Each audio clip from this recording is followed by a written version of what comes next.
मर्डे मराठवाडा अध्यक्ष मराठा समन्वय समितीचा आहे। जालना जिल्ह्यातील मनोज जरांगे पाटील हे गेल्या 8 दिवसापासून उपोषणाला बसलेले आहेत।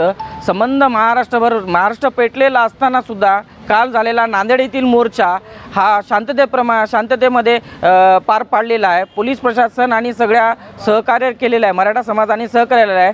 मी अशी विनंती करतो सरकारला, हे तात्काळ हे जे कोड पडलेलं आहे तात्काळ सोडवण्यात यावं, अन्यथा संबंध महाराष्ट्रावर मराठा समन्वय, मराठा क्रांती मोर्चा किंवा विविध संघटनेच्या लोकांनी तीव्र आंदोलन छेडण्यात येईल अशी गंभीरपूर्वक मी सरकारला इशारा देतो।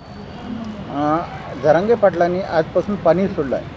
हो, आजपासून जरांगे पाटलांनी पाणीसुद्धा सोडलेलं आहे। याच्याकडे सरकारने तात्काळ लक्ष द्यावं आणि जे उपोषणाला बसले आहेत त्यांच्या पूर्ण मागण्या मान्य कराव्या, अन्यथा मराठा समाजातील मराठा समन्वयक म्हणून, मराठाचा मावळा म्हणून मी अशी सरकारला इशारा देतो की तात्काळ यांनी हे उपोषणाला बसलेले आहेत त्यांचं उपोषण उठवण्यात यावं, ठोस निर्णय घ्यावा,